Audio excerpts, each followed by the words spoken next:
It is November 5th, 2024, which means that it is election day here in the United States. And now I know that there are going to be plenty of people on the internet who are going to tell you that this election is the most important one in our country's history, or that democracy is at stake, depending on who wins either of the two major candidates. I'm not going to be that person because I truly do believe that no matter who wins, who loses, the US establishment wins at the end of the day. I mean, we have this two-party duopoly between the Democrats and Republicans that are completely controlling every aspect of Washington. We have a US establishment that is controlling our foreign policy. And yes, I say that even as I know that people like Trump have made a lot of shiny campaign promises. I don't exactly have hopes of what he would do in a second term. Maybe he's going into it with the intention of bringing peace to the Middle East or peace to the world and preventing World War III with Russia. And maybe he does make some progress on some of those issues. But then I look at the people that are still around Trump. I look at someone like Mike Pompeo, who was there at his rally in Pittsburgh last night talking about that if there is a second Trump term, they're going to ensure support for Israel and that they are going to go after what he described as the ring of fire, basically Iran and the Palestinian resistance in the Middle East. We will bring peace back to the world. We will take down the ring of fire. We will support our friends in Israel, but he's going to need help to do that. And it's a reminder to me that these same swamp creatures that were there for Trump's first term are still going to be there, at least in some capacity, for a possible second term. On the other hand, you have Kamala Harris, someone who not only embodies the swamp herself, but she was literally chosen by them. She was not democratically elected to be your Democratic Party nominee. And yet, here she is running for the highest office here in this country. I mean, at the end of the day, no matter who wins, I am still going to be openly critical of their foreign policy where I feel that it is needed. I'm still going to call on them and hold them to these same standards. And I think that that is the most important thing that a journalist can do, especially in today's age. And not all of them are deciding to do that right now. So, where do things stand here on election day? Where are we headed? And what are the top candidates up to? Well, we got into all of the latest with a special guest earlier. So, let's take a listen to that conversation now. Joining me now to discuss is Misty Winston, a journalist, activist, and co host of Action for Assange. Misty, thanks so much for taking the time to join me. Of course. Thanks for having me. I appreciate it. Now, I'm glad that I get to talk to you today because it is election day, and I know you are one of the people who truly understands just how important this day is for the future of our democracy, the most important election in history, some are saying. Give me your take on how are you feeling about today? Do you have any predictions about the madness that we're going to get into as we start getting results and people start freaking out for one way or another? My prediction is that Israel wins. The military-industrial complex wins. Wall Street wins, and the American people lose. That's my prediction. It doesn't matter which way it goes. That is what is going to happen. So, yes, I think that this is an exercise in futility. I mean, I'm very loudly and aggressively anti-electoral politics. I think it's a giant waste of time. We're not going to see any significant or substantive change from a ballot box. That's just absurd. So, yeah, I mean, in terms of if it's going to be Harris or Trump, I'm kind of leaning towards they're probably going to select Trump. I feel like they wouldn't have had him run if they weren't going to for the second time. I don't know. I think it really could go either way. I think it really just depends on what the donors see as their most significant piece of their agenda moving forward, and as far as time goes. Because I mean, obviously, they're both serving the same agenda. It's just really a tweak of where the focus lies right now. So I think that it really could go either way. I am kind of leaning towards Trump, though. I think it'll probably be another Trump presidency. But Misty Winston, I was told that Trump was going to be different this time around, right? That he was finally going to drain the swamp this time around. And I wholeheartedly believed it. Not really. But if anything, if I had been on board with, okay, maybe Trump is going to be different this time around, I feel like the one thing that would have made me wake up to the reality was what the stunt that he pulled at his rally in Pittsburgh when he brought out the one and only Mike Pompeo, who, of course, his former Secretary of State. He brings out Pompeo. He notably waited until the 11th hour to do this, which I thought was kind of interesting. Yes, it's the same Pompeo who plotted the murder of Julian Assange, who was pro going to war against Russia and also China. And during this rally, when we heard from Pompeo himself, he referred to himself in the third person. He bragged about his ties with Trump. And he also said that a second Trump term would include support for Israel and taking down the quote unquote ring of fire, aka Iran in the Middle East. What is your reaction to Pompeo coming out on stage in the 11th hour and Trump praising him along the way? Well, I am once again accepting apologies that I will never get. Because for the past year, I have had Trump supporters telling me that, as you said, oh, it's going to be different this time. He didn't know what he was doing the first time. He was fooled by the deep state. They tricked him. All of these things, right? Like he just didn't know. He didn't know who the bad people were. He just chose some of the wrong people. And here he is choosing the worst, maybe, of those wrong people to hang out with again. And this is not the first time that Trump has, yes, this is the first time he's been brought out at a rally. It's the first time that he's really given him significant attention. But he was a featured speaker at the convention. Trump has mentioned him in interviews numerous times, always calling him a great man. He's a good man. He's the farthest thing from that. He has a couple of times alluded to before that he would be interested in potentially welcoming Mike Pompeo back to his second administration.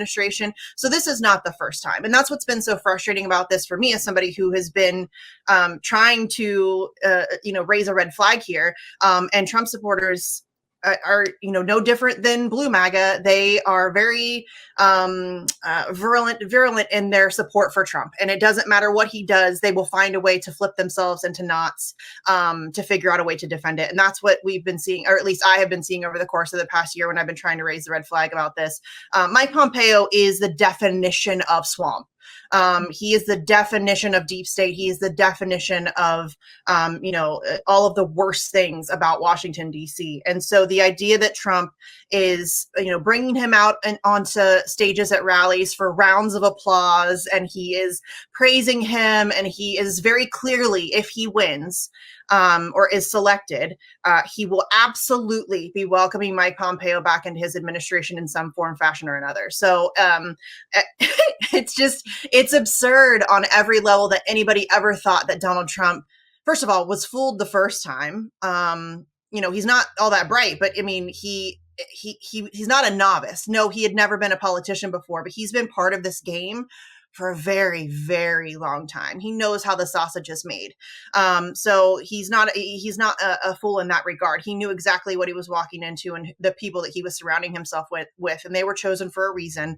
And really, Trump doesn't choose them. I don't think Trump doesn't care. But yes, I think Mike Pompeo is definitely a red flag of epic proportions that people are today, as I'm trying to once again be like, here it is, guys. He's telling you with his own words and his own voice that he is going to bring Mike Pompeo back, and people are still trying to find a way to defend it. And it's just frustrating. Yeah, and it's mind-boggling to me to see the current situation that we're in, which I know when it comes to, Democrats, they clearly had a coup of President Biden. They got rid of him from their ticket. They brought in Kamala Harris. She was not democratically elected in any way. So you have that on that side. But when it comes to Republicans, they're still acting like Trump is the outsider candidate. I mean, you have Elon Musk, I would say, selling his soul, as if he has one left to sell after all all of the work that he's done with the US government. But he's now literally acting like this is the end of democracy if Trump doesn't win, right? He's doing the Democrats' approach and just flipping it around on its head. You've got Joe Rogan endorsing Trump, all these people that are supposed to be, or they at least try to present themselves as some sort of, conservative movement on their end, really taking on the establishment. It's like, do y'all realize that if Trump wins, then you are going to become the establishment? I mean, how do you see kind of people like Elon Musk, who have recently in recent weeks made support for Trump their entire personality? Well, it's interesting, right? And I think that it is it's indicative of a broader thing that's taking place where a lot of these, ops. I mean, there's really, I hate that term because it's overused so frequently. But these are controlled opposition. I mean, if you think Elon Musk is actually a man of the people who cares about free speech, and I mean, just stop it. It is absurd on every level. This is a billionaire who has, as you mentioned, has numerous very lucrative contracts with the military industrial complex, with the intelligence community, with the government at large. I mean, this is not an outsider. This is a guy who is very much part of the system and is part of the swamp. And but this is electoral politics in this country. This is why I don't care about it at all, because it's just a constant back and forth psyop. That's all it is. And that this is this year's psyop. I mean, we now have, and it's very frustrating to me. I have a great many libertarian friends. I love them. I think that they are great people, but they are now falling for this shtick that Elon Musk has been propagating over the past couple of days with, talking about ending the Fed and, praising Ron Paul and all of this stuff. And it's very clearly just a shiny object to kick in the general direction of the libertarian movement to get them to support and endorse Trump. And unfortunately, it's working. I mean, there's a lot of libertarians who are now out here praising Trump, endorsing Trump, talking about how it's great that, and what I think is so interesting about that is that in 2016, we had progressives talking about how great it was that Bernie Sanders was changing the conversation, that he was bringing up Medicare for all, and that more people were talking about these progressive ideas. And, oh, isn't that great that he's changed the conversation? And now in 2024, we're seeing libertarians do the exact same song and dance for Elon Musk and Trump. Oh, Elon Musk is changing the conversation. Look, people are talking about ending the Fed. Well, we all saw where that got us in 2015, 2016, when Bernie Sanders changed the conversation. It got us nothing, zero substantive change whatsoever. And so Elon Musk being the kind of ringleader of that psyop is, it's very frustrating as somebody who has been calling out Elon Musk for a very long time, not just since he bought Twitter. I've been calling him out for years. As a guy who claims to support free speech, we attempted to get him to speak in defense of Julian Assange for literal years, and he remained radio silent. He is still, to this day, yet to say a word in defense of Julian Assange. He's got all the time in the world for a squirrel, though, I can tell you that. But I mean, it's very frustrating to watch. To me, what is very obvious, and my friend Steve Poikonen, actually, he tweeted this out earlier today, and I thought it was very poignant, and I'll just read it here. He said, and this is in response to Alex Jones, another very clear psyop who is in cahoots with this whole whatever it is. But Alex Jones tweeted out, "I want to congratulate my old friend Joe Rogan for officially joining the rebellion." Joe Rogan obviously endorsed Donald Trump. The rebellion. So silly. And then Steve responded, "Ah, yes, the rebellion, where billionaires and multimillionaires band together with one half of the political establishment to control every aspect of human life, because other billionaires and multimillionaires are currently trying to control every aspect of human life." And that's exactly what this is. It's just, it's a soap opera with psychopaths. They're just, you know what I mean? Like there has to be ebb and flow. There has to be, kind of a conflict between the two parties. And so it's all manufactured to create the illusion of choice. And that is my very long-winded answer of what I think about Elon Musk and his shenanigans. No, I appreciate it because, yeah, I'm with you. It's like you're watching these where they are supposed to be, and yeah, calling it the rebellion. I'm like, all right, Alex Jones, really? After all you've been through, like you're going to act like Trump? No. And I sometimes wonder, because I know that for someone like Elon Musk, he loves being the guy who just purchased Twitter and is releasing screenshots of the Twitter files, right? And he's taking on the establishment, quote unquote, even though he clearly is the establishment. He enjoys being in that place. And so for him right now, running around being like, oh, if Trump wins, he's going to fix everything. If Harris wins, then I'm scared, blah, blah, blah. And I'm like, really? Like you're a billionaire. You're going to be fine either way. Billionaires here in this country do very well for themselves on a number of different levels. But, speaking of post on Twitter, I saw that you actually brought this up, and I'm glad that you did. Back in early 2021, you predicted that it was going to be Harris going up against Trump. And I don't even know if that far back I would have said, I think if you would have asked me at the time in February 2021, I probably would have been like, I don't know what they're doing with Kamala Harris. It seems like they just put her in to be, the crazy vice president, similar to how they did Biden in the Obama administration. So How did you predict that one so early on? Is it just that, I guess, easy to tell when you kind of know the roadmap of how they try to do things? It's a little bit of that. It's pattern recognition. I mean, I'm pretty adept at pattern recognition, and also, I mean, and to be fair, like I wasn't for sure that it was going to be Harris. I very deeply questioned whether or not that they would actually try to pull Harris because she is so universally disliked. I mean, and she had to drop out in 2020 before her home state to avoid being embarrassed. Like she is just not likable. Her approval ratings have always been really low. She's kind of like Hillary Clinton in the regard that if she talks, people dislike her. Like the more she talks, the more people dislike her. And people will try to paint that as a sexism thing. I don't think that that's accurate at all. I think that she's just weird and annoying and obnoxious, and that weird cackle is very off-putting. And so I think there's a lot going on there. But I mean, I wasn't entirely sure that it was going to be Harris. But I mean, when Joe Biden announced that he was going to run for re-election, I immediately clocked it. This man is not going to be the nominee. And I can't tell you the number of people who came at me and who mocked me and who, oh, you're so stupid. And I mean, it turns out I was 100% correct. And it's, to me, I just think I honestly didn't think that they were going to be able to get Joe Biden through the first time through in 2020. I thought that they needed somebody who had enough name recognition to justify cheating Bernie Sanders out of the nomination. But I wasn't sure that they were actually going to go through with Joe Biden with all of his stuff. That man's got a lot of baggage, but they did.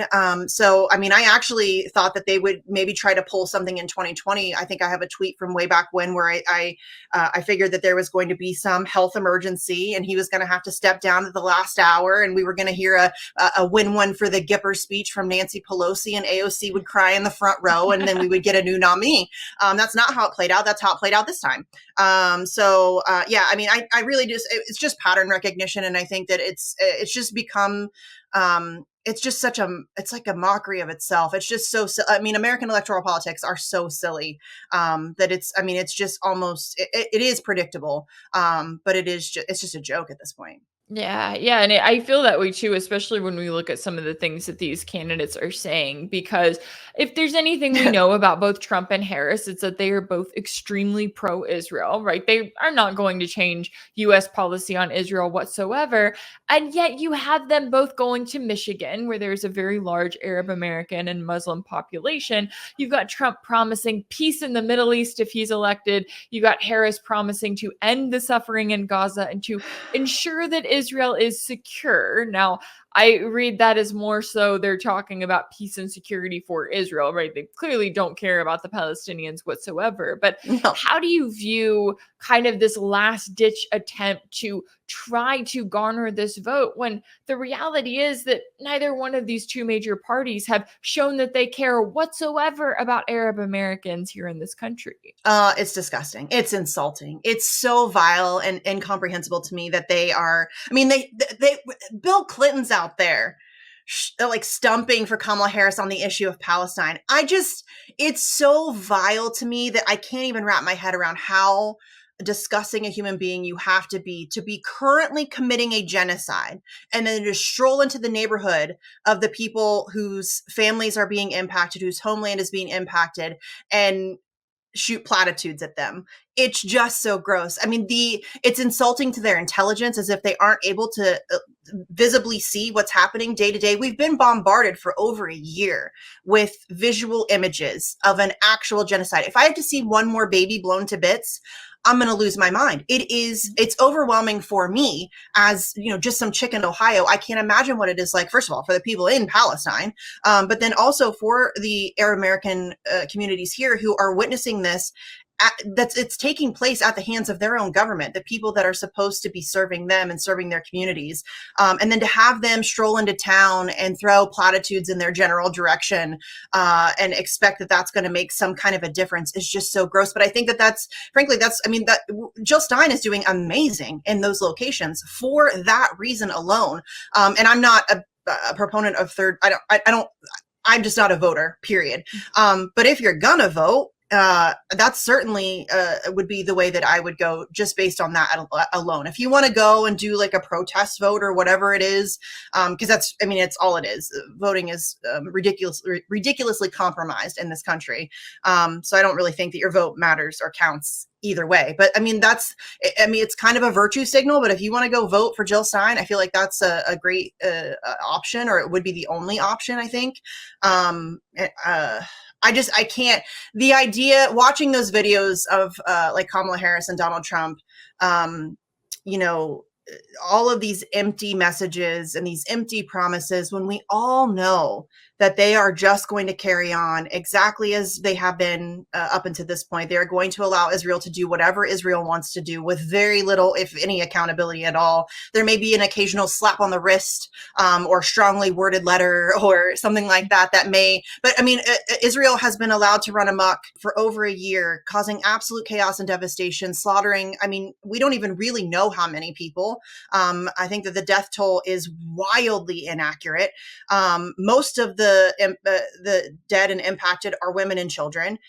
They've slaughtered, I think, 130 journalists, targeted assassinations in many cases, murdered many of their families, and there's been no pushback. And in fact, we just continue to send money and weapons hand over fist. And so them strolling into Michigan and, you know, talking a big game, to me is just, I can't roll my eyes hard enough. Honestly, I cannot roll my eyes hard enough. Yeah, I'm with you on that one, because and the media plays a role in this too, right? And they have this entire Of time. It's like course. exactly as you're saying there, we're watching a live stream genocide that is made possible entirely by the US. If the US were to pull support tomorrow, Israel would have no leg It's to over. stand on. Like, what is Europe going to do? Back them up while they're also trying to deal with this proxy war against Russia? It's just, it's incredibly frustrating to watch. And then I look to what the media is saying, and I'm like, oh, there's this influx of op-eds from voters who claim to support Harris. You've got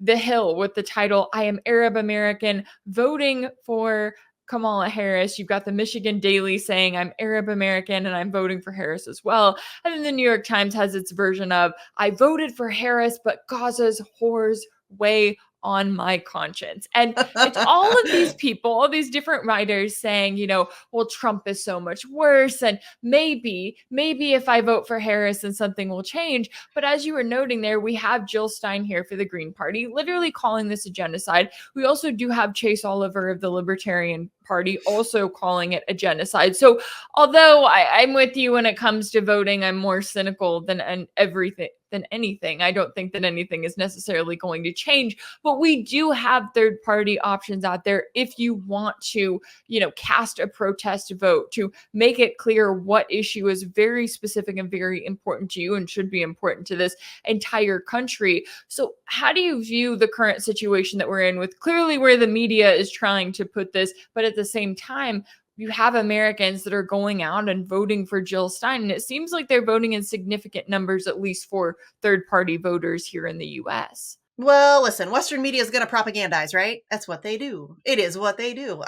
Listen, and you know this, I fully and firmly believe that Western media is one of the greatest threats that we face. Period. End of story. They are the sellers of the stories. They are the ones who manufacture consent, manipulate narratives, cover things up. I mean, they are a massive part of the problem, a massive, massive part of the problem that I don't think gets discussed nearly enough. I think that, and rightfully so, a lot of the focus is on Donald Trump and Joe Biden and Kamala Harris and, you know, other people who have power and authority and all of that stuff. But I think if you're not talking about the media and their role and their ability to, again, just manipulate the masses and the way that you can see it in the headlines of different situations that happen just in Gaza and Palestine. I mean, Israelis are killed, Palestinians die mysteriously. You know what I mean? Like, it's they just died. That's just terrible. Or, I think there was one headline where a Palestinian hit by a bullet, like just a random stray bullet, like it just came out of nowhere. Nobody fired that bullet. And so we see the way that they're able to manipulate narratives and the way that they're able, and really that is just, it's a form of mind control. It's a psychological operation all on its own. So I have great disdain for Western mainstream media. I mean, not that we don't have a lot of fantastic independent media, but it's just so hard to overcome algorithms and things like that. But I think that the media's role in this cannot be understated. And frankly, I think people like Rachel Maddow and Chris Cuomo and Chris Hayes and Anderson Cooper should all be facing charges for their role in aiding and abetting a genocide, because it's exactly what they've done. They've helped to manufacture consent for it. They've helped to sell, not just since October 7th. I think that this is very important. Western mainstream media has been selling Israel's lies for decades. That is how Israel has been able to get away with everything up until this point. And the only reason why it's different now is because we have social media and we have a situation where there are people on the ground who are able to literally live stream in real time what's happening. And that is much more difficult for them to cover up and for them to spin. Like the Israel spin machine can't spin a live streamed video of a baby completely blown to bits. There's no way for them to spin that. I mean, they try, don't get me wrong. They definitely try, but it's much more difficult to do. And I think that people are buying it less and less. And so I think that that's important to recognize it. Mainstream media's role, and even just over the decades, getting us to this point cannot be understated. And I think that however much you hate mainstream media, it's not enough. Yeah, and exactly as you were saying earlier, when Israel is openly targeting journalists in Gaza, it's like it's doing that for a reason, because they are Yes. the ones who are showing you what a genocide looks like. And now we're in this place where we not only have the mainstream media, but we have this sort of new media, as we were talking about with Elon Musk and others, acting like they are the rebellion. And goodness, it makes it all the more important to pay attention to the people who are actually going to sell it to you straight, who are going to be honest about this world that we live in here in the US, and who aren't going to pretend and cheerlead for one side or the other, acting like something is going to happen. You just have to vote harder this time around. Certainly a lot at stake here all around. And I really appreciate you taking the time to join me today to break down all of the latest here. Misty Winston, a journalist, activist, and co-host of Action for Assange. Thank you so much for your time and insight. Thanks for having me. I appreciate it. If anything in this video resonated with you, be sure to like it, share it with your friends, leave a comment. And as always, don't forget to subscribe. And if you want to keep up with all of my work, make sure that you're subscribed to my page on Substack. That's rachelblevins.substack.com. That's where you can check out new weekly episodes of my exclusive series for paid subscribers called Sanctioned. You can also find new episodes of Sanctioned over on my page on Patreon. That's patreon.com/rachelblevins. That's where you can participate in weekly polls and Q&As and join the community there. As always, thank y'all so much for all of your support, and I'll see you next time.